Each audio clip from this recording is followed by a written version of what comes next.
Shalom, Israel.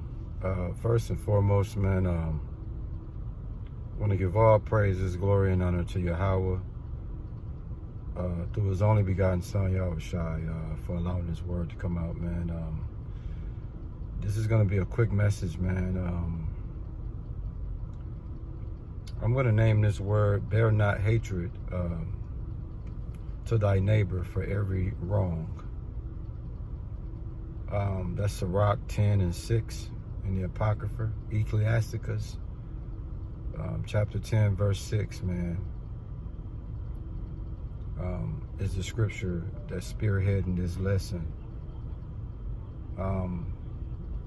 In Sirach 10 and 6, it says, bear not hatred to thy neighbor for every wrong,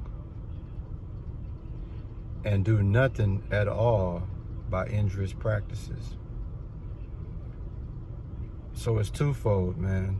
And what this is dealing with, honestly, is pride and humility. When the scriptures is saying thy neighbor. Now, thy neighbor can be twofold. Thy neighbor can be a fellow Israelite, and thy neighbor could be someone that live next to you in your living quarters. Like where I live, man, I live in an upper duplex, man, and I left Brookfield. Me and my wife were having problems, and so I left our nice home in Brookfield, Wisconsin, and moved back down to Milwaukee, and ultimately she moved back down to Milwaukee with me. So we're in the process of getting a single family. We just don't really believe in buying a house at this point, but we will get a single family living situation very soon, because what I realized, when you deal with neighbors and you deal with tenants, man, it's a nightmare. And to just let Israel, just to kind of let you know what I'm dealing with and what I'm going through. Anybody that lives in a apartment building, a duplex for that matter, anybody that have a neighbor that you live next to, or downstairs from, or upstairs from, if you're a person that's about peace, it's not going to go well if your tenant is someone that's about drama, about war, about animosity. If you're a person that's all about being in a place of peace and being in a place of quietness, it's not going to go well if your tenant is a person that like to bang loud, play loud music, and have her kids horse playing all throughout the night. It's a bad mix, man. And I've been living where I'm at for 2 years now, and this tenant just moved in not even 6 weeks ago, and it's been a nightmare from hell, man. And my whole thing is, I'm trying to stay in the spirit. I don't want to go the carnal route. I want to stay in the spirit. So what do? I call the police, man, and say, look, I'm having a situation with a noise nuisance is what it's called. And that's, according to Romans 13 and 1, we have to obey our authority, respect our authority. And in this case, that's what I was putting in authority's hands versus putting it in my own hands. But then I stumbled across Sirach 10 and 6, and it says, what it says, bear not hatred to thy neighbor for every wrong. So in other words, every time your neighbor do something that's not morally right, they do something that's not proper, they do something that's not fit, not suitable, don't entertain great dislike for them for that. And that's what has happened, man. I'm starting to entertain great dislike for these people, man. And it just seemed like every wrong is a problem with me. But really, at the end of the day, it's the same two things that they doing.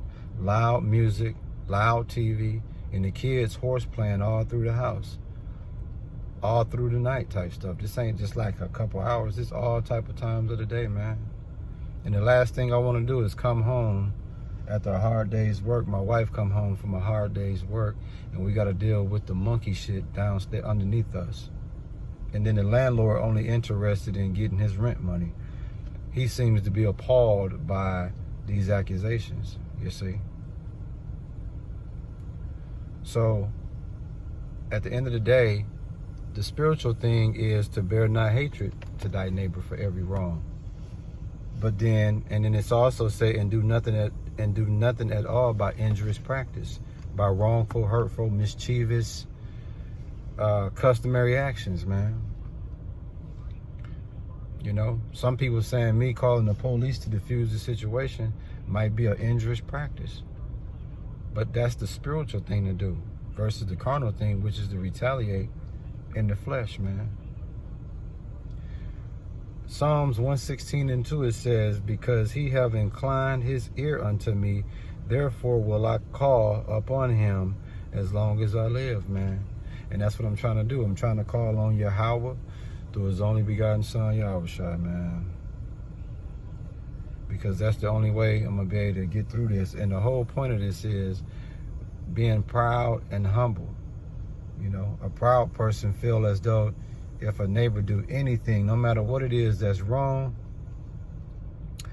they're gonna have resentment for him. You ever heard that thing, man, I can't do nothing right? That's what it feels like when somebody is always on you. And that's not what I'm doing, but it could appear to be that way. I'm basically just complaining about the same behavior that I've asked you nicely to cut it out, you know? And so in this spiritual walk, man, the scriptures tell you, wrestle not with the flesh, man. And it's very easy to wrestle with the flesh. I'm sitting outside Walmart, man. I'm a merchant. I'm a vendor, so I got to go in here and make sure everything is good, man. But this word was supposed to come out last night, but due to all the noise in the background and the disruption, I wasn't able to bring the word out last night, you know. I was going to bring it out later today, but I said, you know what? The Spirit is on me now to talk about it, so I'm going to talk about it, man. Sirach 10:6 again says, bear not hatred to thy neighbor for every wrong, and do nothing at all by injurious practices, man. Stay spiritual. You know, according to Romans 13, man, obey our authority. And the police is civil authority. And hey, I call upon them to try to defuse this situation, man, before me, my wife, or my daughter take it somewhere that it don't have to be taken to. And then now we in jail, we done lost money, all type of stuff, man. So we're not gonna indulge in that type of stuff. But when you wrestle with the flesh, you'll find yourself caught up in that, man. So call on the Lord, man. Call on Yahweh through his only begotten son, Yahushua, man. And you good to go. I hope you sincere, brothers and sisters, man, is edified by this word.